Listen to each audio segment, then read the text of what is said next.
बहादुर की माँ ने बहादुर से कहा, बहादुर भैंस को चराने ले जा। दोस्तों स्वागत है आपका पास कर लो यूट्यूब चैनल पे। दोस्तों इस चैनल पे हम आपको क्लास 10th की सभी सब्जेक्ट को कार्टून के माध्यम से पढ़ाते हैं। तो दोस्तों अगर आप लोग हमारे चैनल पे नए हैं तो चैनल को सब्सक्राइब कर लें और वीडियो को एक लाइक कर दें। आज हम पढ़ने वाले हैं गोदली भाग 2 के पाठ संख्या 6 बहादुर। दोस्तों ये एक कहानी है जिसके लेखक अमरकांत हैं, तो हम इनका परिचय इनके मुंह से ही सुनते हैं। मेरा जन्म जुलाई 1925 ईस्वी में नागर बलिया उत्तर प्रदेश में हुआ था। मेरी स्कूली शिक्षा गवर्नमेंट हाई स्कूल बलिया से हुई थी। 1946 ईस्वी में मैंने इंटरमीडिएट किया और मैंने 1947 ईस्वी में इलाहाबाद विश्वविद्यालय से बीए किया था। अखिल भारतीय कहानी प्रतियोगिता में मेरी कहानी डिप्टी कलेक्ट्री को पुरस्कार मिला था। मेरी प्रमुख रचनाएं जिंदगी और जोक, देश के लोग, मौत का नगर, मित्र मिलन, कुहासा, सूखा पत्ता, आकाशी पक्षी,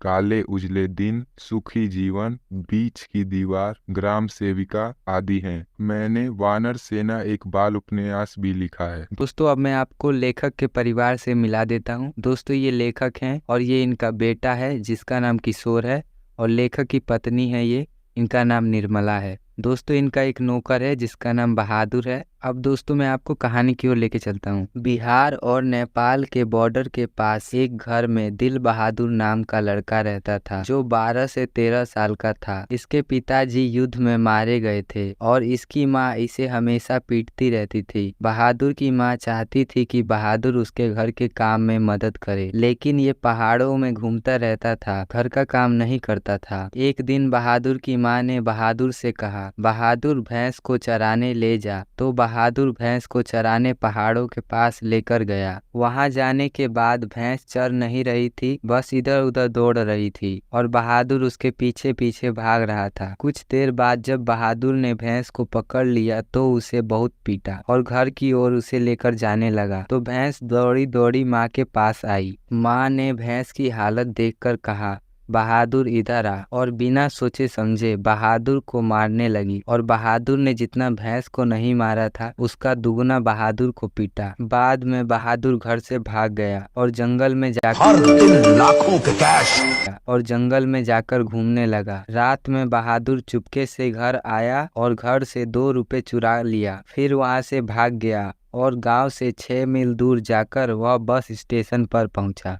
वहां पर लेखक के परिवार ने इसे घेर लिया और लेखक और उसके साले साहब ने इससे पूछा, तुम कौन हो? तो यह अपनी सारी बात बता दिया कि मैं अपने घर से भाग आया हूँ। तो दोनों आपस में बात करने लगे कि इसकी उम्र लगभग 12 से 13 साल की है। ठिगना चकैठा शरीर, गोरा रंग और चपटा मुंह है। वह सफेद नेकर, आधी बाह की सफेद कमीज और भूरे रंग का पुराना जूता पहना था। उसने गले में स्काउट की तरह एक रुमाल बांधा था। और बाद में वह सब लोग और बहादुर बस में बैठ गए। लेखक के परिवार में उनकी बीवी को नौकर रखने की इच्छा थी, क्योंकि लेखक के सभी रिश्तेदार नौकर रखते थे और लेखक की बीवी ने नौकर का सुख देखा था। तो लेखक के साले साहब ने बहादुर को काम पर रख लिया। और घर आकर लेखक की बीवी ने पूछा कि तुम्हारा क्या नाम है? तो यह बोला, दिल बहादुर। तो लेखक की बीवी ने बहादुर से कहा कि आज से तुम्हारा नाम सिर्फ बहादुर है, और कहा कि मैं तुम्हें अपने बेटे की तरह रखूंगी और तुम्हें पढ़ाऊंगी, बस तुम्हें यहाँ पर छोटा मोटा काम करना होगा। अगले दिन लेखक की पत्नी पूरे गांव में हल्ला करने लगी कि मेरे जैसा कोई नौकर रख के दिखाए। नौकर को तो लोग मारते पीटते हैं, पर मैं कितने अच्छे से रखती हूँ। कुछ दिन के बाद घर का सारा काम बहादुर करने लगा, जैसे बर्तन धोना, कपड़े धोना, झाड़ू लगाना, पोछा लगाना, साइकिल साफ करना। हर काम बहादुर करने लगा, जिससे उस घर के सभी लोगों को बहुत आराम मिलने लगा। बहादुर को कितना भी काम दे दिया जाए वह उसे हंसते हंसते कर दिया करता था। कुछ महीने बाद लेखक के बेटे किशोर ने बहादुर को साइकिल साफ करने को कहा, लेकिन बहादुर साइकिल साफ करना भूल गया, जिससे गुस्से में आकर किशोर ने बहादुर को गाली दिया और पीटने लगा। किशोर से पीटने के बाद बहादुर घर के एक कोने में जाकर रोने लगा। लेखक ने आकर के बहादुर से पूछा, बहादुर क्या हुआ?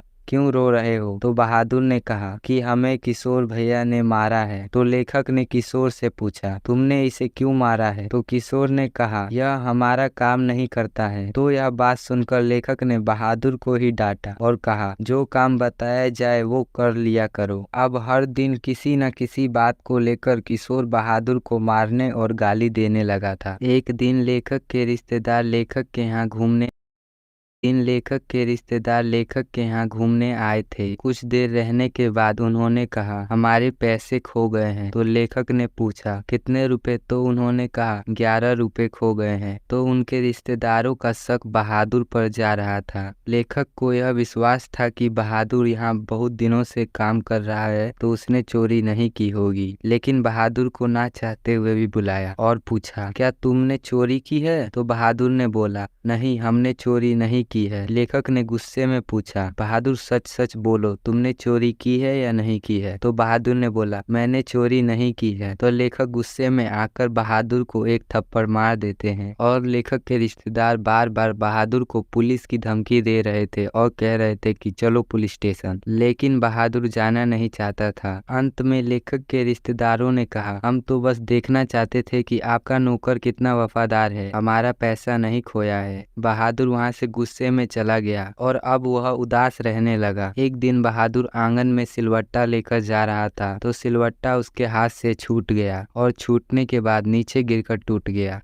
जिसे देखकर वो बहादुर बहुत डर गया और सोचने लगा कि छोटी छोटी बात पर ये अब मुझे मारने लगे हैं, तो इतनी बड़ी बात पर यह तो मुझे जान से ही मार देंगे। बहादुर डर के मारे घर छोड़कर भाग गया। लेखक जब घर आया तो देखा कि घर में सन्नाटा है। लेखक की पत्नी जमीन पर बैठकर रो रही है। लेखक ने अपनी पत्नी से पूछा, क्यों रो रही हो? तो निर्मला ने कहा, बहादुर घर छोड़कर चला गया है, किशोर बहादुर को ढूंढने गया है, और सारा बात बताया। जिसे सुनने के बाद लेखक को बहुत चिंता हुई कि बहादुर ने मुझसे आज तक 1 रुपए भी नहीं मांगे। तो लेखक को बड़ा अफसोस हुआ कि बेचारा हमारे घर दिन रात काम किया, मैंने उसे 1 रुपए भी नहीं दिया। यह सोचकर बहुत चिंता कर रहा था। निर्मला रोते रोते कह रही थी, बहादुर को कहीं से भी ढूंढ कर ला दीजिए। तो लेखक बहादुर को ढूंढने के लिए चले गए। दोस्तों, यह पार्ट खत्म हुआ। अब आपको इसका ऑब्जेक्टिव टेस्ट और सब्जेक्टिव टेस्ट लगा लेना है। दोस्तों, वीडियो अच्छी लगी तो वीडियो को एक लाइक जरूर कर दे। दोस्तों, आप लोग हमारी वीडियो को तो देख लेते हैं, पर दोस्तों आप लोग सब्सक्राइब नहीं करते हैं। दोस्तों, प्लीज चैनल को सब्सक्राइब कर लीजिए और वीडियो को लाइक कर दीजिए। Thank you for watching.